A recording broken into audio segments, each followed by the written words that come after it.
Olá pessoal, é um prazer estar aqui de novo. Eu sou Atílio Fraceto Gomes, advogado sistêmico, terapeuta holístico e facilitador em constelações. Hoje nós vamos bater um papo sobre doenças do ponto de vista sistêmico, do ponto de vista da ciência da constelação. Mais profundamente sobre a ciência hellingeriana.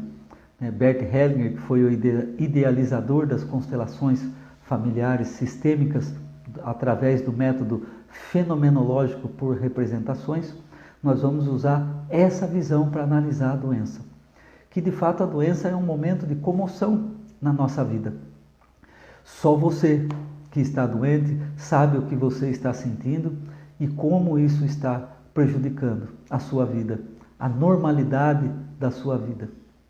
Pois hoje nós vamos mostrar um outro aspecto da doença, uma face da doença que pouca gente olha para ela, porque nós vemos a doença como algo que nos prejudica, como uma inimiga mesmo. Mas do ponto de vista da constelação, a doença é a nossa melhor amiga, porque diante de todas as linguagens que tem no universo, ele não conseguia conversar com a gente. Ele teve que desenvolver uma linguagem para que a gente entendesse o que ele está querendo mostrar. E essa linguagem é exatamente a doença. Ela tem dois aspectos. Esse talvez seja o mais importante, o de mostrar para cada um de nós o que é que nós estamos fazendo que não está em conformidade com a lei do amor. Não sei se você já aprofundou nas constelações, mas a lei do amor tem 3 momentos: o pertencimento, a hierarquia e o equilíbrio na troca. Nós já falamos disso em outros vídeos e vamos voltar a falar também. É só você ficar atento nas nossas postagens. Mas se os meus comportamentos, a minha forma de relacionar com as pessoas e com o mundo não está em conformidade com a lei do amor, eu começo a ter uma emocionalidade em desequilíbrio. E essa emocionalidade vai ficando registrada no campo morfogenético que permeia o meu sistema. Eu comigo mesmo sou um sistema, porque eu relaciono com tudo que me compõe. E todas essas relações têm carga emocional e estão registradas no meu campo morfogenético individual. A cada relação que eu faço com os meus pais, com a minha esposa, com meu filho, irmã, sobrinhos, amigos, trabalho, religião, divertimento, entretenimento, atividades sociais, qualquer ordem de relacionamento que eu faça é um novo sistema. Então vocês já perceberam que dentro de um sistema às vezes existem outros sistemas, como na família, os pais se relacionando entre si, cada pai se relacionando com os filhos se relacionando entre si, são todos mini-sistemas ou subsistemas dentro do sistema maior. E a cada relacionamento existe carga emocional. E em cada sistema, que são os relacionamentos, existe esse campo morfogenético que registra toda a emocionalidade. E aí vem a função da doença, nos mostrar essa carga de registros em desequilíbrio que precisam ser corrigidos.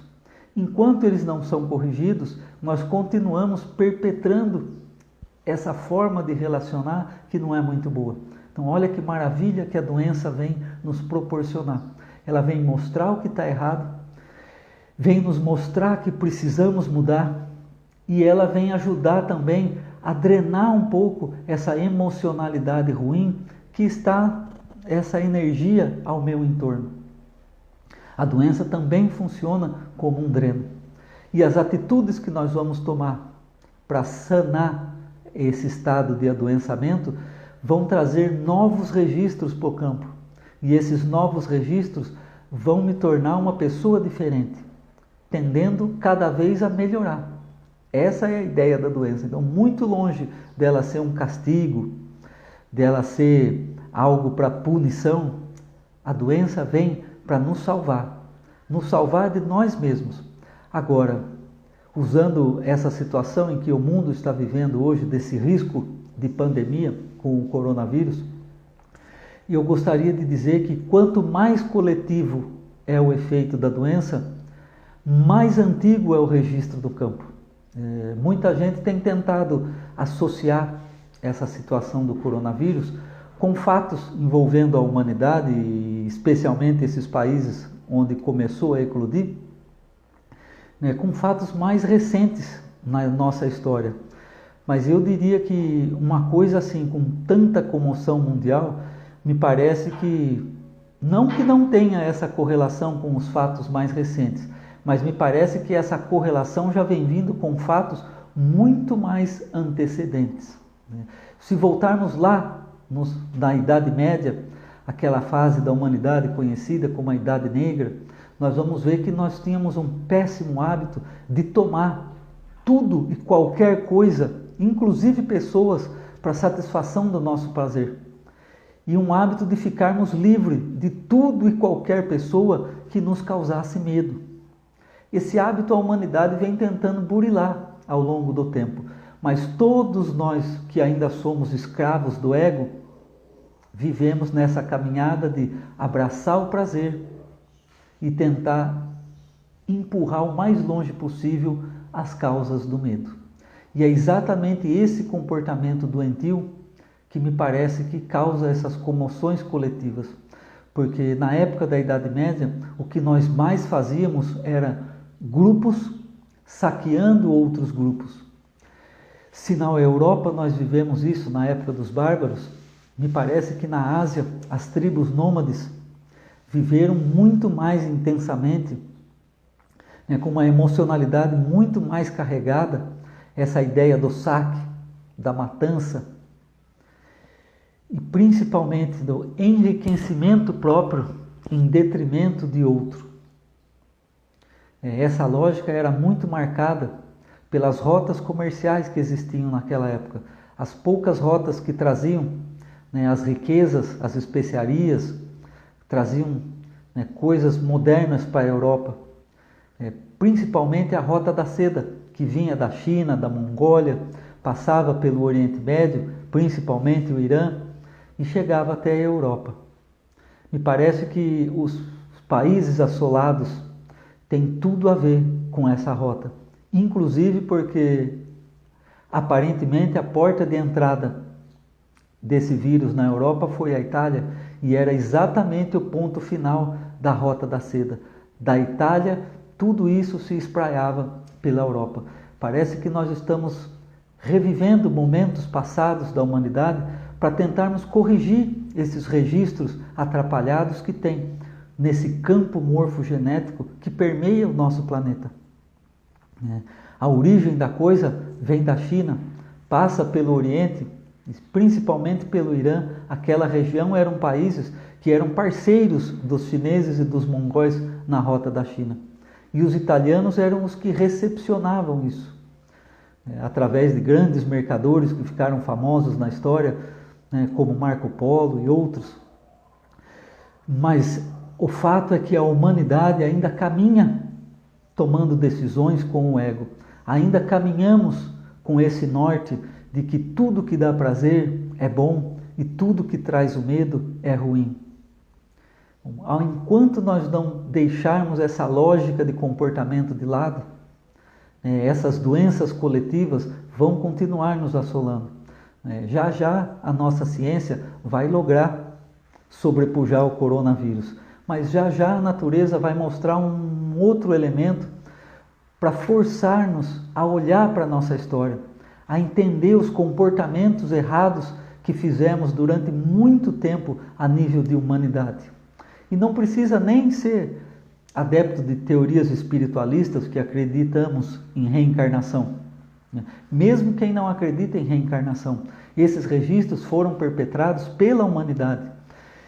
E eles permeiam o comportamento da humanidade ainda hoje. Nós que vivemos hoje somos empurrados pelo campo morfogenético que a humanidade veio criando ao longo dos tempos.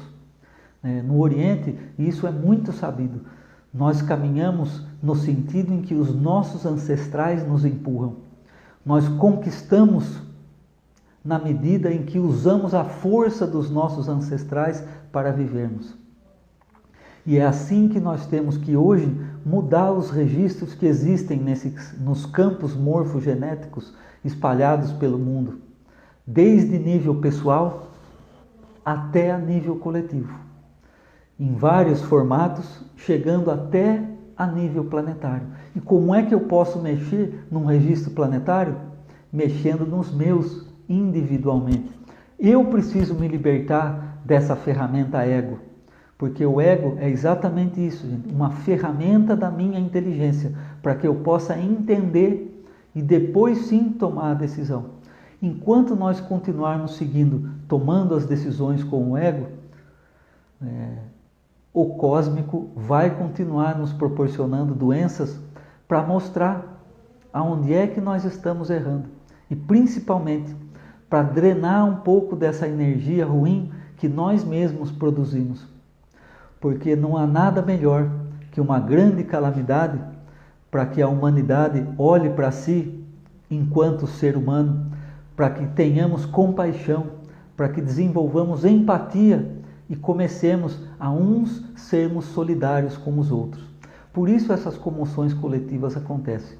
Nós temos que olhar dessa forma para o coronavírus, como o nosso melhor amigo do momento. É ele que vem nos mostrar que nós ainda continuamos nessa luta de conseguir o que nos dá prazer a qualquer custo, pouco nos importando com as pessoas ao nosso lado, pouco nos importando com os reinos da natureza em que estamos inseridos, pouco nos importando com o próprio planeta, que é o responsável pela nossa vida biológica. Enquanto continuarmos nessa caminhada, outros vírus virão, outras calamidades acontecerão.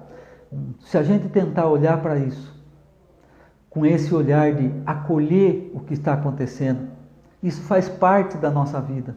É o plano do pertencimento, pertence à humanidade isso. Nós temos que acolher essa situação, dar um lugar para ela no nosso coração. Entender qual é o recado. Entendendo qual é o recado, nós podemos sair já do plano do pertencimento, em que nós aceitamos o que está acontecendo, e caminharmos para o plano da hierarquia, onde nós vamos entender qual é a nossa posição nisso tudo. O que é que eu devo fazer e o que é que eu devo deixar de fazer. Esse é o plano da hierarquia. E no plano do equilíbrio, da troca, eu fazer e deixar de fazer com amor. Eu não posso deixar de fazer certas coisas com raiva, me sentindo prejudicado, porque eu não posso mais fazer tal atitude. Eu preciso caminhar para um entendimento maior. Sentir mesmo que determinadas atitudes, determinados comportamentos, determinados pensamentos que eu tenho prejudicam a mim e a coletividade. E eu preciso deixar de fazer isso. E aí sim eu vou entender comportamentos, sentimentos e pensamentos que eu vou traduzir tudo em atitudes novas para renovar esse comportamento velho. Vocês já ouviram dizer que o homem velho precisa morrer para nascer o homem novo? É exatamente isso. A doença vem proporcionar essa situação.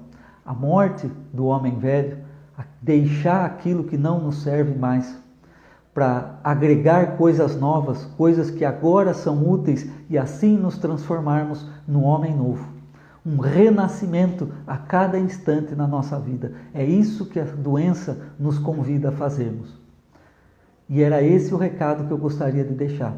Mas agora, especificamente para você, qual é a sua doença? Ansiedade, fibromialgia, dores no corpo, dor no joelho, dor na coluna, dor de cabeça, má digestão, intolerância a muitos gêneros alimentícios, alergias de várias situações. Tudo isso está elencado no rol das doenças. Vamos olhar para isso com carinho, tentar entender qual é o recado que isso está trazendo para mim. Porque para mudar os registros coletivos do planeta, só existe um caminho: a mudança dos meus registros individuais.